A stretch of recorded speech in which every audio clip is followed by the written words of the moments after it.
Conselheiro, Deus forte, Pai da eternidade e Príncipe da paz. Como diz o pregador, posso ouvir um amém? Amém. Foi tema do congresso, olha que coisa linda.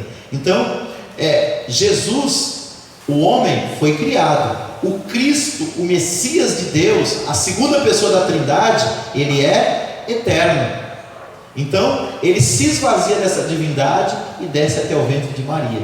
E ali ele se torna um ser humano, certo? Então, o arianismo, o que ele ensinava? Que Jesus foi o primeiro ser criado. E a Bíblia não chama ele de criatura, a Bíblia chama ele de criador, certo? Outra negação da divindade de Jesus, chamado ebionismo. Ele negava a natureza divina de Cristo, considerando um simples homem. Era outro erro. Tem gente, e hoje está muito na moda, você comprar livros que falam sobre a humanidade de Jesus. Não tem nenhum problema nisso, desde que você não negue a sua divindade. Porque existe uma corrente teológica chamada neomodernismo teológico. E o neomodernismo teológico, ele já está até negando a ressurreição literal de Cristo. Toma cuidado com isso, viu? Tudo que existe na terra, existe o falso e o verdadeiro, até os livros que falam sobre Jesus. Terceira forma de negar a divindade de Jesus: pregava não haver duas naturezas em Cristo, senão a partir do seu batismo, estabelecendo-se assim a sua divindade. O que essas pessoas ensinam? Que Jesus só se torna Deus, divino, deidade, a partir do batismo. Isso é verdade? Não. A Bíblia diz que o Verbo se fez carne. Então, no momento que o Verbo se fez carne, quem estava ali era Deus, era a segunda pessoa da Trindade, e não apenas quando ele é batizado.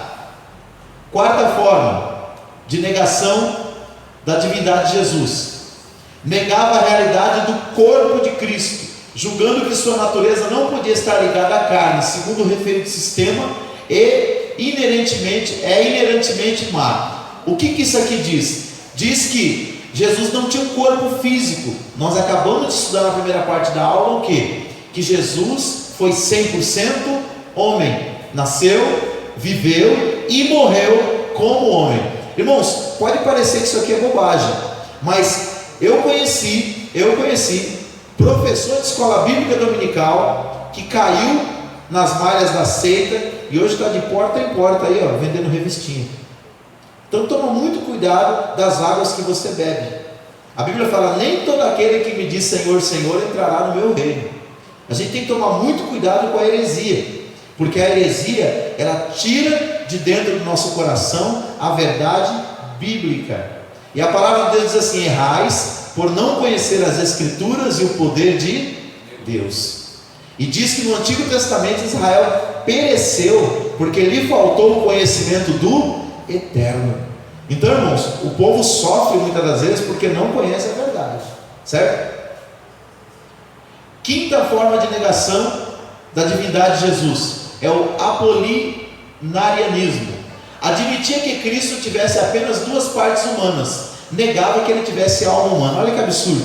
Se ele era homem completo, ele tinha alma, ele tinha espírito, mas ele também tinha corpo. Aqui eu não estou falando todas as referências, mas elas estão todas aí. Por isso que é importante essa parceria nossa. Eu dou aula aqui, mas você estudar o material em casa, certo? Para você se apropriar da doutrina bíblica. Você só vai compreender realmente a Bíblia se você passar tempo com ela, porque ela vai trocar os seus paradigmas. O que é paradigma, pastor Davi? É a forma da gente pensar. Na proporção que eu leio a palavra de Deus, eu começo a pensar de outra forma. Conta-se de uma mulher que ela tinha uma dificuldade muito grande de guardar o texto bíblico. Um dia ela chegou para o pastor e falou assim: pastor, eu não vou vir mais em culto de ensinamento, não vou mais em estudo bíblico, porque eu não guardo nada do que as pessoas me ensinam, eu não consigo decorar nada, não vou vir mais. Ele falou: minha filha, posso te ensinar uma lição? Ela falou: pois não, o senhor é meu pastor. Aí ele pegou um cesto, esse cesto que é todo trançado, entregou na mão dela, um cesto todo sujo. Falou: pega esse cesto, vai lá no fundo da igreja lá, enche ele de água naquela torneira e traz aqui. Aí ela falou: mas pastor, você está achando que eu sou doido? Eu estou falando que eu tenho memória curta, mas eu não sou doido. Não se carrega água dentro do cesto. Ele falou: minha filha, por favor, vá lá, eu quero te ensinar uma lição. E ela foi correndo, foi lá, encheu o cesto de água e voltou correndo.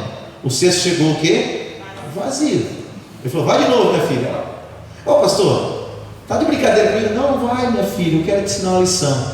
E ela foi várias vezes na torneira no fundo da igreja, enchia o cesto e voltava com o cesto todo molhado, mas vazio.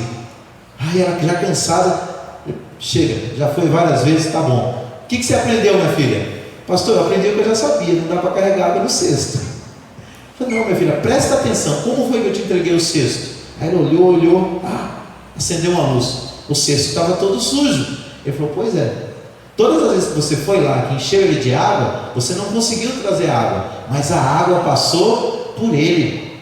E sabe o que a palavra de Deus diz? Palavra que saiu da boca de Jesus: vós já estáis limpo pela palavra que eu vos tenho falado. E ele disse mais: toda árvore que em mim dá fruto, toda vara que em mim dá fruto, o Pai limpa, para que dê o quê?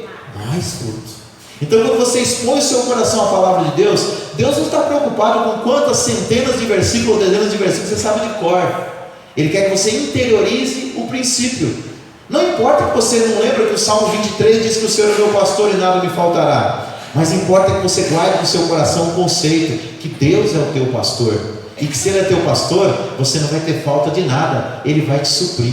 Está entendendo? Mais importante do que você guardar a doutrina na mente é você interiorizar o conceito e o princípio bíblico. É isso que nos limpa, é isso que nos transforma, é isso que nos torna mais parecidos com Jesus.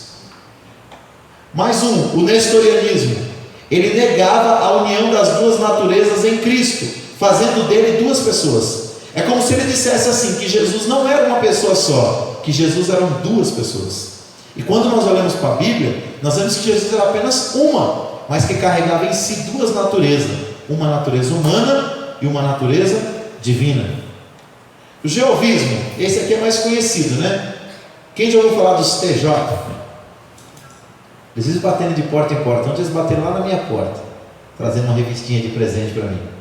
Eu recebi e guardei lá para estudar.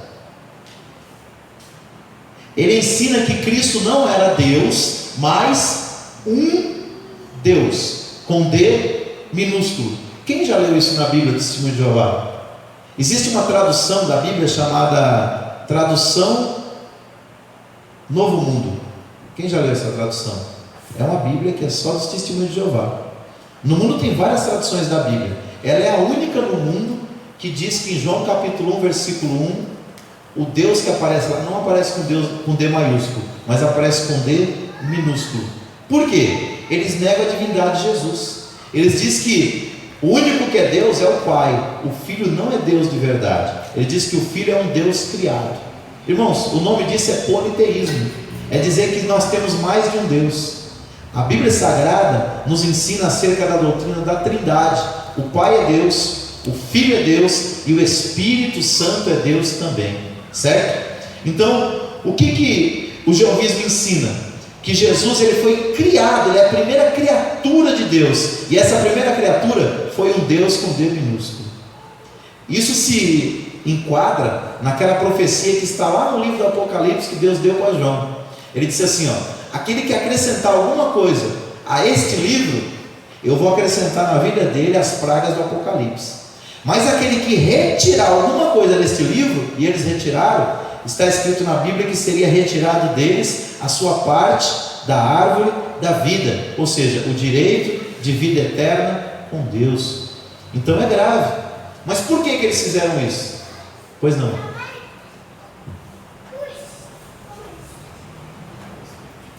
É isso mesmo.